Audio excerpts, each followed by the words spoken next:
একসময় ক্রিপ্টোকারেন্সি বা ডিজিটাল মুদ্রার বিপক্ষে ছিলেন ডোনাল্ড ট্রাম্প। তবে নতুন মার্কিন প্রেসিডেন্ট হিসেবে শপথ গ্রহণের আগে নিজের নামে ক্রিপ্টোকারেন্সি চালু করেছেন তিনি।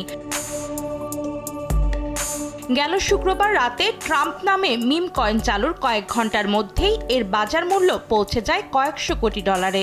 বিবিসি বলছে, সিআইসি ডিজিটাল এলএলসি প্রতিষ্ঠানের উদ্যোগে এই মুদ্রা বাজারে এসেছে। প্রতিষ্ঠানটি এর আগেও ট্রাম্প ব্র্যান্ডের জুতো ও সুগন্ধি বিক্রি করেছে। এদিকে পিছিয়ে নেই ট্রাম্প পত্নীও। স্বামী মার্কিন মসনদে বসার আগেই নিজের নামে ক্রিপ্টোকারেন্সি চালু করেছেন মেলানিয়া ট্রাম্প। রোববার সামাজিক যোগাযোগ মাধ্যম এক্সে দেওয়া এক পোস্টে মেলানিয়া নামে মিম মুদ্রা চালুর ঘোষণা দেন তিনি।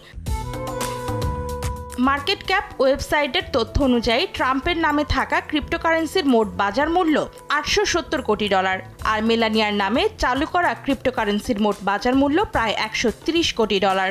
সময়ের সঙ্গে সঙ্গে দুটি মুদ্রার মূল্যমান বাড়লেও লেনদেনে দেখা দিয়েছে অস্থিরতা।